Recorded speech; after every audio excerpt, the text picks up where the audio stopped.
तो प्यारे बच्चों, कैसे हैं आप लोग? आशा करता हूं कि आप लोग बहुत अच्छे होंगे। आज मैं आप सभी को बिहार बोर्ड कक्षा 12वीं का विषय मनोविज्ञान यानी साइकोलॉजी, प्यारे बच्चों मनोविज्ञान का प्रथम अध्याय का आज मैं आप सभी को लघु उत्तरीय प्रश्न कराने के लिए जा रहा हूँ।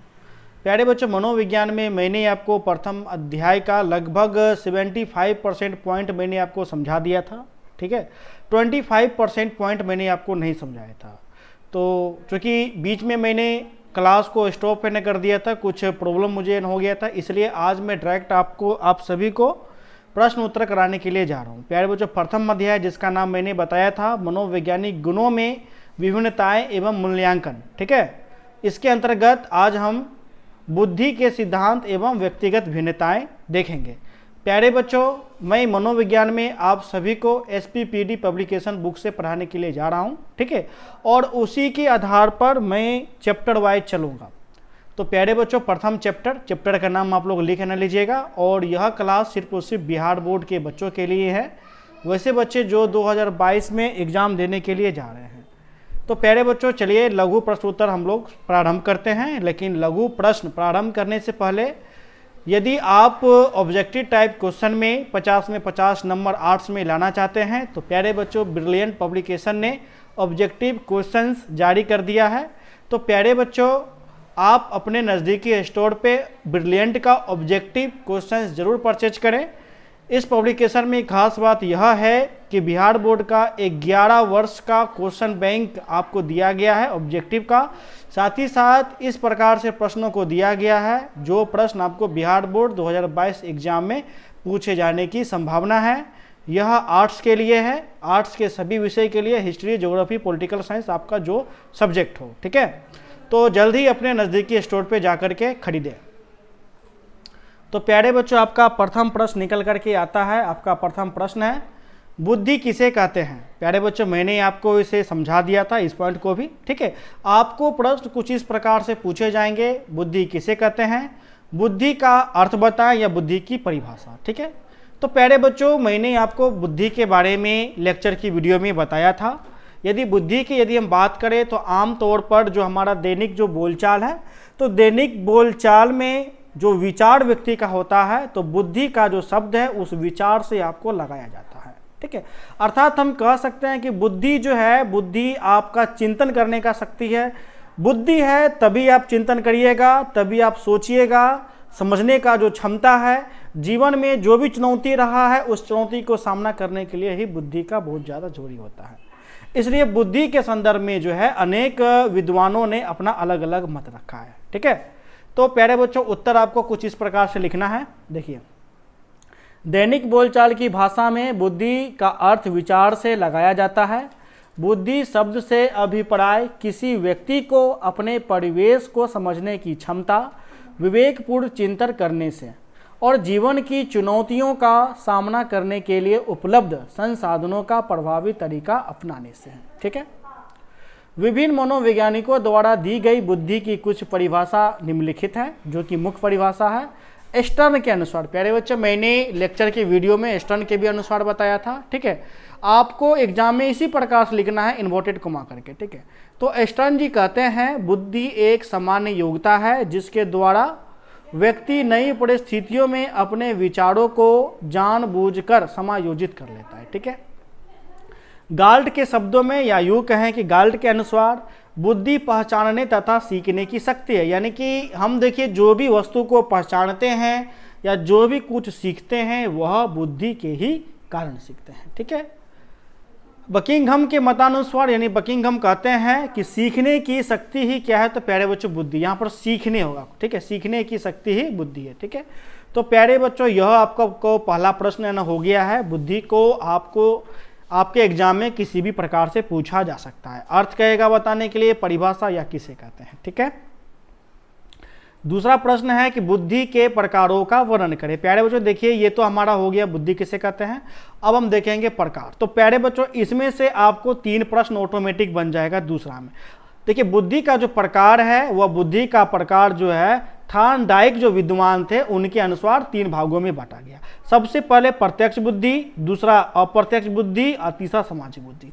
आपके एग्जाम में कभी कभी सिर्फ यह पूछा जाता है कि प्रत्यक्ष बुद्धि से आप क्या समझते हैं, अप्रत्यक्ष बुद्धि से क्या समझते हैं, या सामाजिक बुद्धि से क्या समझते हैं। तो प्यारे बच्चों, इन तीनों पॉइंटों को भी प्रश्न बना करके आपके एग्जाम में पूछा जाता है। ठीक है, तो 3 प्रश्न ये आपको यूं ही होंगे।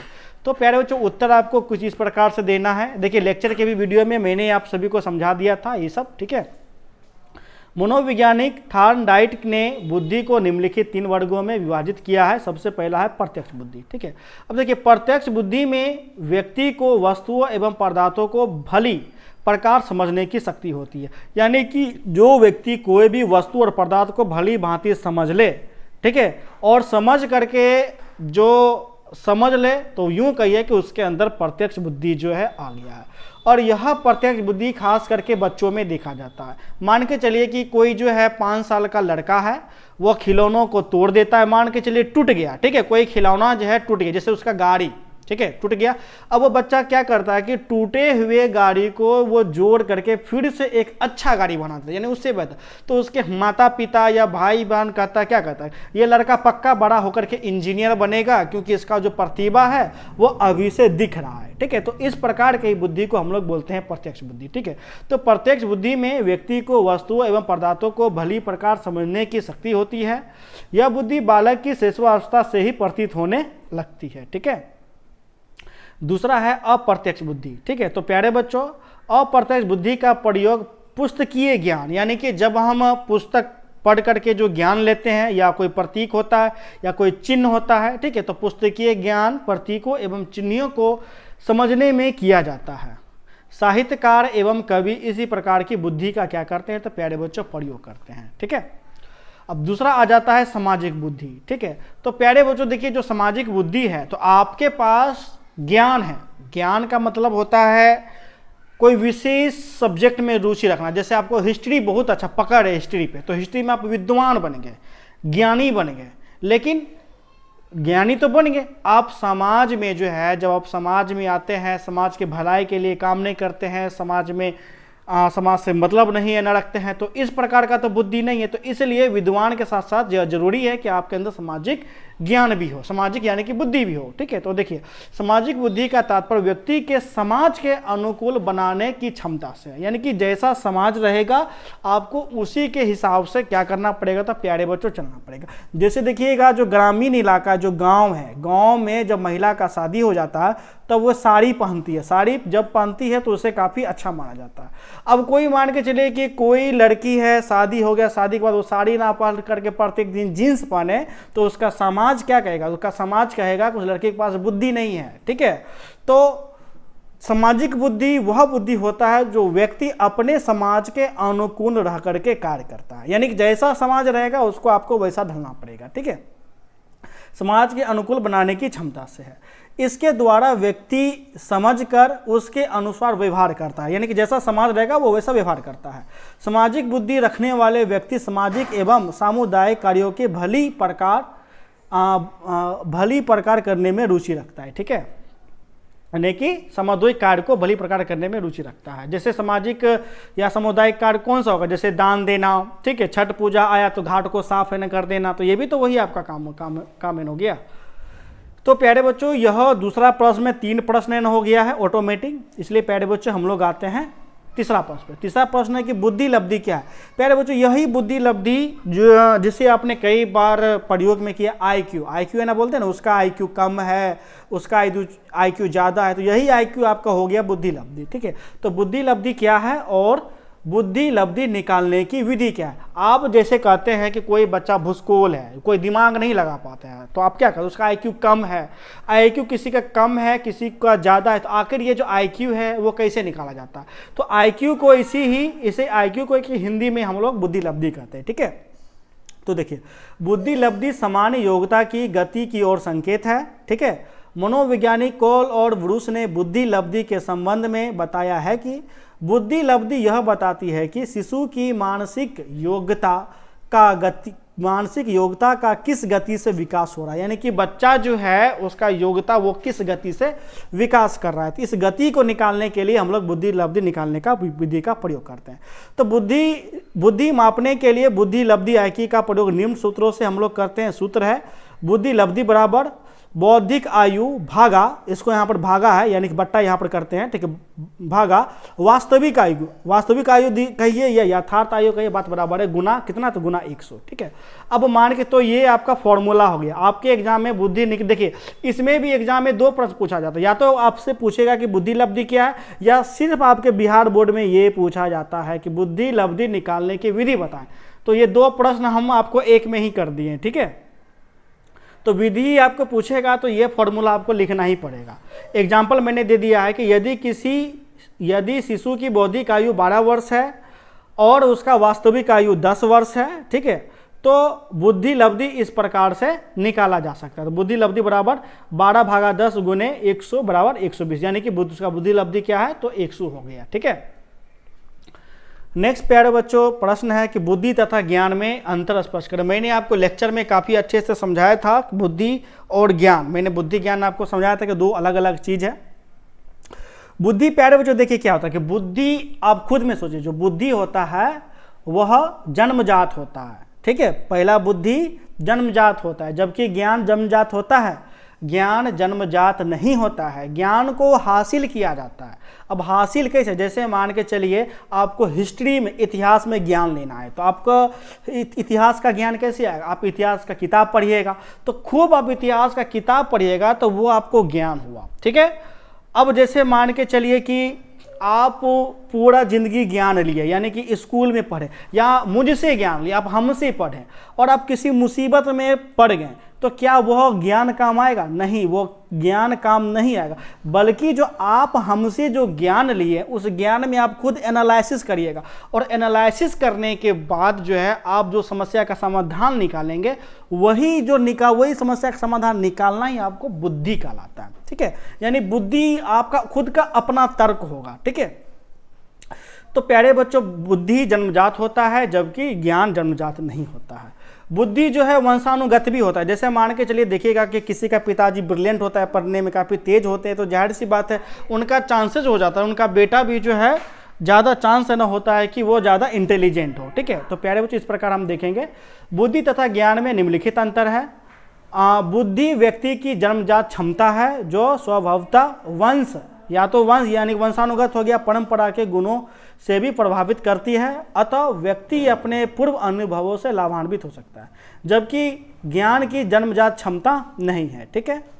बुद्धि कठिनाइयों को समझकर मस्तिष्क को निर्णय लेने के लिए प्रेरणा देता है, यानी कि जब आप कठिन समस्या में होइएगा तो बुद्धि आपको कहेगा कि ऐसा क्या करें, ऐसा क्या दिमाग लगाएं जो कि हम इस मुसीबत से हट जाएं। तो क्या दिमाग लगाएं, जब आप दिमाग लगाइएगा तो दिमाग को लगाए तो बुद्धि दिमाग लगाएगा, जबकि ज्ञान में ऐसा कुछ संभव आपका नहीं है, ठीक है।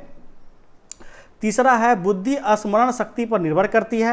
यह अनिवार्य नहीं कि बुद्धिमान व्यक्ति विद्वान हो। अब देखिए, अब आपके पास बुद्धि है, यानी कि बहुत सारा बुद्धि, आप जिसको एक बार में पढ़िएगा जिस किताब को, वो पूरा किताबें आपको याद हो जाएगा। लेकिन सबसे बड़ी बात, आप पढ़िएगा तब तो ना ज्ञान है ना होगा। तो जरूरी नहीं कि हर बुद्धिमान ज्ञानी हो, लेकिन किसी के पास, जैसे आपके पास बुद्धि नहीं है लेकिन आप रट्टू मतलब कीड़ा है, कोई लोग ना कहता है ना उसके पास बुद्धि नहीं है, बस वो रट करके टॉप किया है, तो वो रट्टूमल कीड़ा है, यानी कि वो सब्जेक्ट को इतना पढ़ा कि उसका पूरा निचोड़, यानी कि पूरा का पूरा एक लाइन याद है, ठीक है। अब वो एक लाइन याद करके वो विद्वान तो बन गया, लेकिन बुद्धिमान उसे हम नहीं कह सकते, क्योंकि बुद्धिमान क्या होता है कि खुद का अपना एक तर्क निकालना, ठीक है। तो जरूरी नहीं कि जो बुद्धिमान हो वो विद्वान हो और या कोई विद्वान बुद्धिमान हो, ठीक है। चौथा पॉइंट है कि ज्ञान बुद्धि पर आश्रित होता है। जो ज्ञान है वो बुद्धि पर आश्रित होता है, जबकि बुद्धि ज्ञान पर आश्रित या निर्भर नहीं होता। अब मान के चलिए कि देखिए, जो एक गांव में देखिएगा कि बहुत कोई व्यक्ति अनपढ़ होता है, लेकिन कोई व्यक्ति अनपढ़ होने के बावजूद उसके पास इतना बुद्धि रहता है कि लोग कहता है कि हमको तो विश्वास ही नहीं होता है कि यह पढ़ा लिखा नहीं है, ठीक है। इस प्रकार से आप समाज में देखिएगा। जबकि कोई लोग ज्ञान ले भी लेता है तो उसका बुद्धि ही नहीं रहता है, तो लोग कहता है कि दूर ये तो बुड़बक है, इसको तो कुछ नहीं आता, भले इंजीनियर बन गया, भले कलेक्टर बन गया, लेकिन बुद्धि इसके पास ना के बराबर, चुल्लू भर इसका है कि नहीं। ऐसा आप लोग देखिएगा, पूरा का पूरा समाज में देखिएगा, आपको समाज में देखने को मिलेगा। ठीक है। अब प्यारे बच्चों हम लोग 5वां प्रश्न पे आता है। 5वां आपका प्रश्न है कि शाब्दिक बुद्धि परीक्षण से आप क्या समझते हैं। ठीक है। तो देखिए प्यारे बच्चों, जब देखिए ये सब तीनों पॉइंट आता है, बुद्धि परीक्षण जो टॉपिक आता है, मैंने वही टॉपिक आपको नहीं समझाया, इसलिए मैंने आपको 75% बोला। ठीक है। इसके लिए प्यारे बच्चों हम क्षमा चाहते हैं, क्योंकि देखिए बहुत लेट मैंने है ना कर दिया था। ठीक है। तो उत्तर पर डायरेक्ट हम लोग आते हैं। देखिए जैसा कि हम जानते हैं कि परीक्षणों में शब्दों का प्रयोग किया जाता है, किसका, तो शब्दों का प्रयोग किया जाता है। ठीक है। उन्हें अब देखिए जिन परीक्षण यानी कि जांच, जब एग्जाम होता है, जिन परीक्षण में शब्द का प्रयोग किया जाए वह शाब्दिक बुद्धि परीक्षण कहते हैं। यह परीक्षण मौखिक या लिखित दोनों अवस्था में किया जाता है। जैसे आप कोई भी एग्जाम दीजिएगा ना, लिखित होगा या तो मौखिक होगा, तो वो आपको शाब्दिक बुद्धि कहलाएगा। ठीक है। और अशाब्दिक बुद्धि क्या होगा, इसी में नेक्स्ट आपका दूसरा प्रश्न आपका चलाएगा, अशाब्दिक बुद्धि परीक्षण से आप क्या समझते हैं। तो जाहिर सी बात है इसमें शब्दों का प्रयोग नहीं होता। जब शब्द का प्रयोग नहीं होगा तो किसका प्रयोग होगा, तो कोई चिन्ह का होगा, चाहे वो चिन्ह चित्र हो, मूर्ति हो, सामग्री हो, या कोई सा भी संकेत हो। ठीक है। तो उत्तर प्यारे बच्चों इस प्रकार से लिखना है, अशाब्दिक बुद्धि परीक्षण में शब्दों का प्रयोग नहीं किया जाता, बल्कि इस परीक्षण में चित्र, मूर्ति, सामग्री, संकेतों और प्रतीकों आदि के रूप में समस्याएं रखी जाती है। ठीक है। अब प्यारे बच्चों देखिए नेक्स्ट आपका प्रश्न है, अलेक्जेंडर का पास एलोंग परीक्षण क्या। ये भी देखिए, ये भी एक परीक्षण, ये जो परीक्षण है यह परीक्षण 1932 में अलेक्जेंडर ने बनाया था, जिसमें जो लड़की, जो किशोरी जो लड़की होती है वो 17 से 18 वर्ष के बीच का है ना रहता है। इसमें एक जो है लकड़ी का बना हुआ एक ट्रे रहता है। ठीक है। और एक किनारा जो रहता है उसका लाल है ना रहता है, और दूसरा किनारा आपको नीला रहता है। ठीक है। जिसमें जो है उसको 13 आयताकार लकड़ी के टुकड़े दिए जाते हैं, और उसका भी रंग लाल और नीला है ना रहता है। बस लड़की को जो परीक्षण दे रहा है उसका काम होता है उस सामग्री को देख करके नया नया सामग्री को बनाना। ठीक है। या फिर डिजाइनिंग करना, इस प्रकार से उसका परीक्षण किया जाता है। तो प्यारे जो उत्तर आपको इस प्रकार से लिखना है, यह परीक्षण सन 1932 में अलेक्जेंडर ने बनाया था। यह 7 से 18 वर्ष के किशोरियों के लिए एक उपयुक्त परीक्षण है। इस परीक्षण में लकड़ी की बनी 4 विभिन्न आकार वाले ट्रे होती है। इनका एक ओर का किनारा लाल तथा दूसरी ओर का किनारा नीला होता है। इन परीक्षण में विभिन्न आकार के 13 आयताकार लकड़ी के टुकड़े होते हैं। इसके रंग भी लाल एवं नीले होते हैं। प्रयोज्य को इस सामग्री के आधार पर एक एक करके 9 आकृतियाँ, डिजाइन तथा रूप देख करके बनानी होती है। प्रत्येक डिजाइन को पूरा करने के लिए समय पूर्व निर्धारित कर दिया जाता है, यानी कि समय को भी फिक्स कर दिया जाता है कि इतना समय के अंदर आपको बनाना है। ठीक है। नेक्स्ट आपका प्रश्न है कि मानसिक आयु क्या है। तो प्यारे बच्चों, बीने, जिसको अंग्रेजी में इस प्रकार से लिखते हैं कि बीने ने बुद्धि परीक्षण के आधार पर मानसिक आयु की सार्थकता को स्पष्ट किया है। उनके कथानुसार मानसिक आयु किसी व्यक्ति के द्वारा विकास की सीमा की वह अभिव्यक्ति है जो उसके कार्यों द्वारा मानी जाती है, तथा किसी व्यक्ति तथा किसी आयु विशेष में उसकी अपेक्षा होती है। आप लोग नहीं समझे, देखिए होता क्या। अब मान के चलिए कि क्या है, देखिए इसमें क्या करा, इसमें कह रहा है कि कोई लड़की 10 वर्ष की है और उसका बुद्धि जो है कितना, वो बुद्धि इसका इस प्रकार से है कि मानो वह 12 वर्ष की हो। तो ये जो 12 वर्ष की है तो इसको आपको कहा जाएगा क्या, उसका मानसिक आयु, उसका भले ही वो 10 साल की है लेकिन उसका मानसिक आयु क्या है, तो 12 वर्ष की। उसका माइंड क्या किया, तो उसका दिमाग विकास कर गया। तो इसलिए देखिए मानसिक आयु किसी व्यक्ति के द्वारा विकास की सीमा की वह अभिव्यक्ति है जो उसके कार्यों द्वारा मानी जाती है, यानी काम के द्वारा मानी जाती है। अब मान के चलिए वो कोई लड़का 10 साल का होते हुए भी इंटर का परीक्षा पास कर गया, तो इंटर का परीक्षा कितना वर्ष में होता है, लगभग 16 वर्ष में होता है। तो उसका जो मानसिक आयु है वो 16 आयु का माना जाएगा। ठीक है। नेक्स्ट प्यारे बच्चों प्रश्न है कि बुद्धि के सिद्धांतों को लिखे। मैंने आपको सिद्धांत भी नहीं बताया, लेक्चर के वीडियो में नहीं बताया, हालांकि उतना आता भी नहीं है। ठीक है, इसलिए पॉइंट आपको याद कर लीजिएगा। बुद्धि के सिद्धांत निम्नलिखित है: एक तत्व सिद्धांत, द्वितत्व सिद्धांत, बहुतत्व सिद्धांत, समूह खंड सिद्धांत, त्रितंत्रीय सिद्धांत। ठीक है। नेक्स्ट प्यारे बच्चों आखिरी प्रश्न है, मानव कार्यों में व्यक्तिगत भिन्नताएं बताएं या व्यक्तिगत भिन्नताएं। ठीक है। तो देखिए व्यक्तियों में एक समूह से जो भिन्नता पाई जाती है, ठीक है। देखिए, व्यक्तियों में जो एक दूसरे से जो भिन्नता पाई जाती है उसे ही व्यक्तिगत भिन्नता कहा जाता है। यह भिन्नता क्या हो सकता है? रंग का, वजन का, ऊंचाई का, है कि नहीं? तो प्रत्येक व्यक्ति एक दूसरे से शारीरिक विशेषताओं जैसे रंग, वजन, ऊंचाई, शक्ति, स्वभाव आदि से भिन्न भिन्न होता है। यहाँ तक कि उसके मनोवैज्ञानिक विशेषताएं जैसे बुद्धि हो गया, अभिक्षमता हो गया, अभिरुचि हो गया आदि भी अलग अलग प्रकार से होती है। तो इसे ही हम लोग अभिव्यक्ति भिन्नताएं कहते हैं। तो प्यारे बच्चों, आपका जो मनोविज्ञान है, मनोविज्ञान का प्रथम अध्याय का लघु प्रश्न उत्तर समाप्त हो चुका है। इसलिए प्यारे बच्चों, हम अगले वीडियो में आपको दीर्घ उत्तरीय प्रश्न और ऑब्जेक्टिव टाइप प्रश्न एक ही बार करा देंगे। तो मिलते हैं नेक्स्ट क्लास में, तब तक के लिए धन्यवाद, बाय।